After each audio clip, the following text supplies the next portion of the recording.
আসসালামু আলাইকুম রহমতুল্লাহ। আলহামদুলিল্লাহ, আল্লাহ রহমতে ভালো আছি। আপনারা ভালো আছেন আশা করছি। তো অনার্স প্রথম বর্ষের জন্য বলছিলাম রেগুলার ভিডিও দেবো। তো সামনের 24 আগস্ট থেকে অনার্স প্রথম বর্ষের পরীক্ষা চালু হবে। এরপর বিভিন্ন ধাপে ধাপে আমাদের মেজর সাবজেক্ট গুলো হবে ফিজিক্সে। তো ভৌতবিজ্ঞান বিভাগের জন্য আজকে একটা কোশ্চেন আমরা সলভ করবো, যেটা কিনা প্রথম বর্ষ পরীক্ষার্থীর জন্য ভেরি ভেরি ইম্পর্টেন্ট। তো কোশ্চেনটা ছিল এরকম। প্রশ্নটা ছিল হচ্ছে del square 1/r is equal to 0। এটা প্রমাণ করো। তো এই কোশ্চেনটা আমরা যদি সমাধান করে দিই তাহলে দেখবো যে এখানে দুইটা জিনিস আছে। প্রথম হচ্ছে এখানে নাবলা অপারেটর, এরপর 1/r অর্থাৎ অবস্থান ভেক্টর। তো আমরা যদি প্রথম থেকে করতে থাকি, এখানে লিখতে পারবো যে আমরা জানি, দুই ভাগ করে নিই।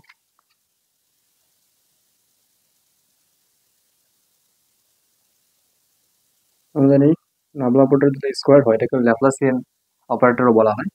তো ল্যাপ্লাসিয়ান অপারেটর স্কোয়ার করলে আমরা পাবো del del x plus square del square del y square plus square del z square. তো এই নাবলা স্কোয়ারের অর্থাৎ ল্যাপ্লাসিয়ানের মানটা আমরা পাবো এরকম। আবার যদি বলি যে অবস্থান ভেক্টর এবং অবস্থান vector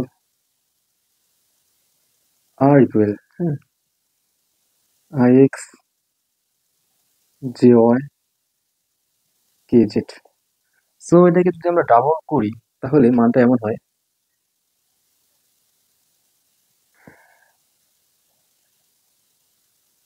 J y plus k z.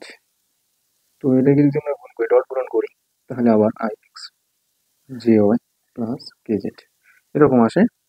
তো এখান থেকে আমরা লিখতেই পারি, হ্যাঁ, এখান থেকে আমরা এটাকে লিখতে পারি এরকম করে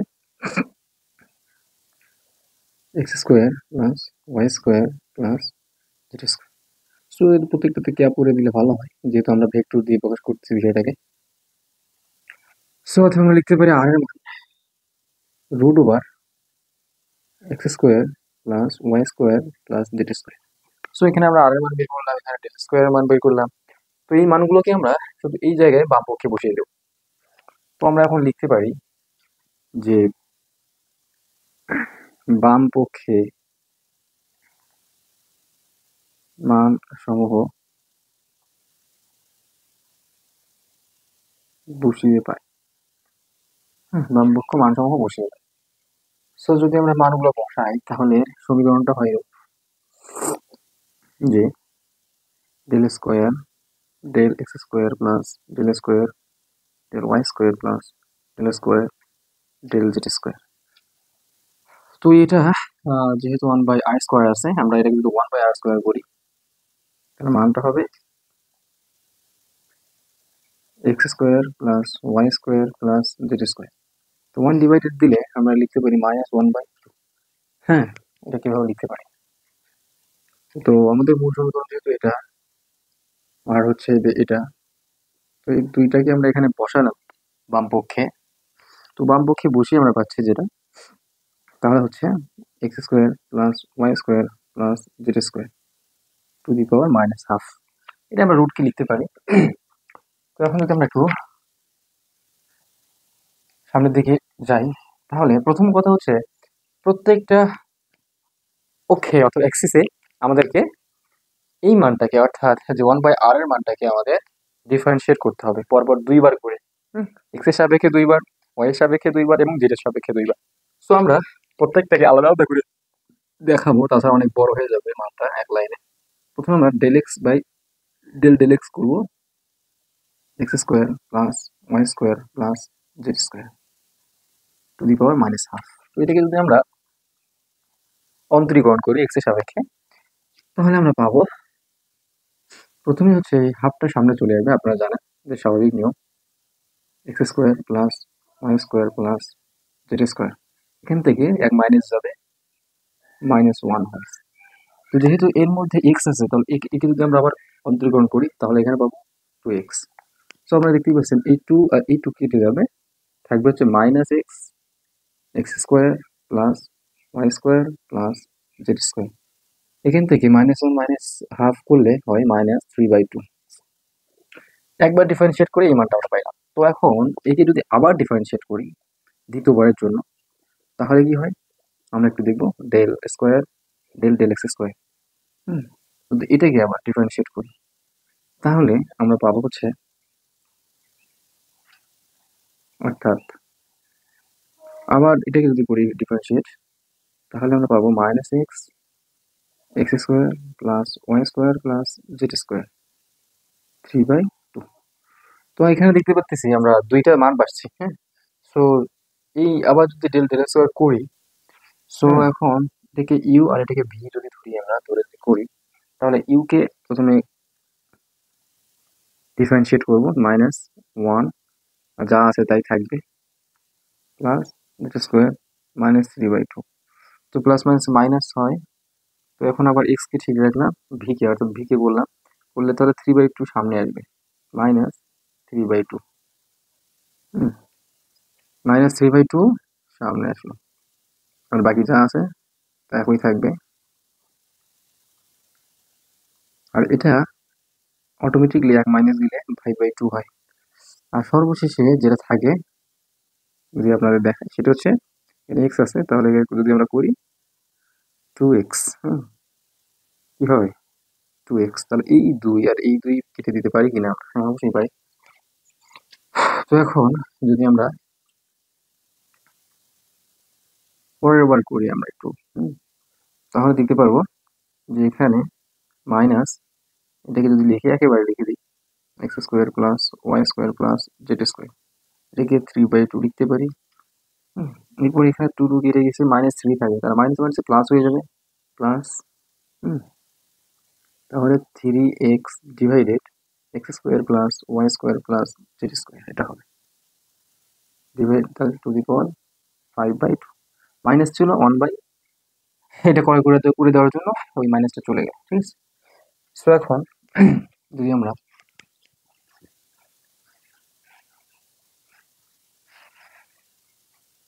সামনের দিকে যাই তাহলে এই মানটা যেটা আমরা পাইছিলাম,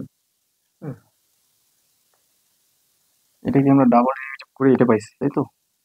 তো যদি আমরা ডাবল ডেরিভেটিভ করি তাহলে আমরা যে মানটা পাইছি এটাকে একটু সরলীকরণ করি। অর্থাৎ আমরা তো এটা ছিল দেখে 5/2, অর্থাৎ এই 3/2 কিন্তু এই 5/2 মধ্যে আছে। এই জন্য স্বাভাবিকভাবে এই সমীকরণটাকে বা লসাগু তাকে ধরে নিতে পারি x square plus y square plus z square divided to the power 5/2। তো এটাকে যদি ধরি, যেহেতু এই মানটা এটার মধ্যে আছে, সো এটা পূর্ণ করতে গেলে আরো একটা এরকম লাগবে যোগ করতে, তাহলে 5/2। সো একটা মাইনাস ছিল, minus x square plus y square plus z square, দ্বিতীয়টি প্লাস প্লাস 3x 3x। এখানে একটু মিস্টেক হয়েছে, তাহলে এখানে দুইটা এক্স ছিল, এখানে এক্স স্কোয়ার হবে, সরি দুঃখিত বিষয়টার জন্য। তো এখন যদি আমরা আর একটু সিম্পলিফাই করি তাহলে x square plus y square plus z square 5/2। তো এখন যদি 3 কে সামনে নিয়ে আসি আমরা, 3x square minus x square minus সবগুলো মাইনাস সামনে আছে, y square minus z square হবে। এখন আমরা যদি দেখি 3x থেকে এক্স স্কোয়ার থেকে একটা এক্স স্কোয়ার বাদ গেলে থাকে 2x square minus y square minus z square divided x square plus y square plus z square to the power 5/2। তো এই অংশটা থাকলে হচ্ছে, এটা হচ্ছে এক্স এর জন্য হলো। একইভাবে যদি আমরা লিখি, একইভাবে একইভাবে del square del y square ক্ষেত্রে যদি আমরা এই মানটাকে করি, অর্থাৎ তাহলে আমরা পাবো, অর্থাৎ কোন মানটাকে আমরা পাবো x square plus y square plus z square. এটাকে যদি আমরা করি তাহলে এই মানটাও এরকম করে পাবো অনুরূপভাবে টু, সরি, যেহেতু এক্স এর জন্য করে প্রথমে এক্স পাইছি, তারপরে ওয়াই এর জন্য করে ওয়াই পাবো, y minus x square minus z square divided x square plus y square plus z square to the power 5/2। এবং আবার যদি করি জেড সাপেক্ষে 2 বার, তাহলে হবে যেহেতু জেড সাপেক্ষে করি ওই একইভাবে আসবে 2z² minus x square minus y square. তো থাকলো নিচে যা তা লিখলাম। তো আমরা অনুরূপভাবে দিয়ে দিয়ে এটা লিখতে পারলাম। তো এখন যদি 5/2 হবে এই তিনটাকে, অর্থাৎ শেষের তিনটা, এটা একটা সমীকরণ দিলাম, 1 নম্বর, 2 নম্বর, 3 নম্বর। এই তিন সমীকরণকে আমরা যদি একত্রে করি তাহলে কি রকম থাকে? 1+2+3 করে পাই। তো যদি করি তাহলে আমরা দেখতে পাবো যে সমীকরণটার ইকুয়েশন আসবে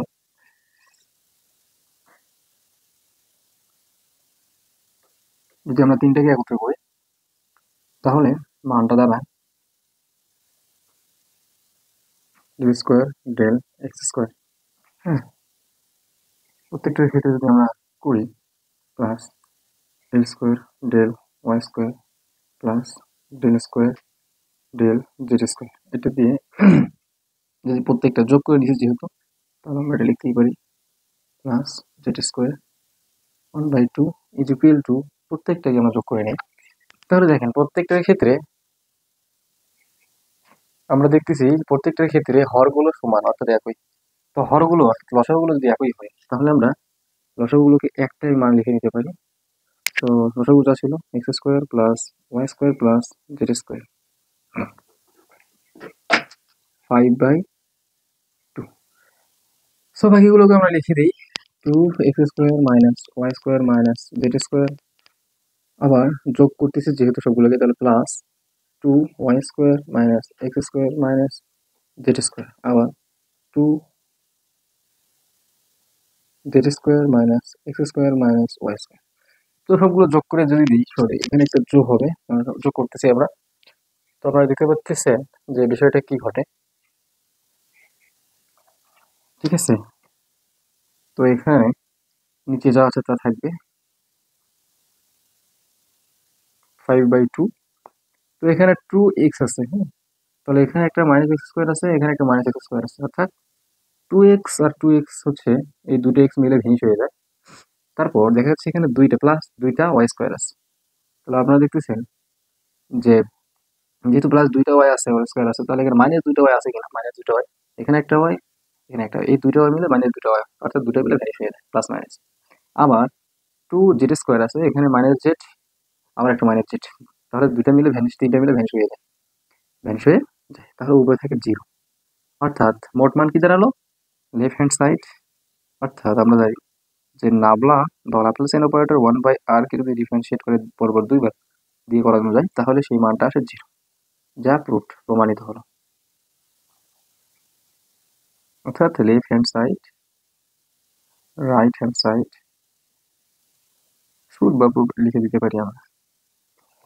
তো ধন্যবাদ বন্ধুরা, আজকে আমরা সুন্দর একটা ভিডিও গঠনমূলক আলোচনা করলাম কিভাবে একটা অপারেটর দিয়ে যে কোনো ফাংশন বা যে কোনো একটি মানকে পরপর ডেরিভেটিভ করে অনুরূপভাবে এবং একইভাবে মানগুলো নিয়ে বসানো যায়।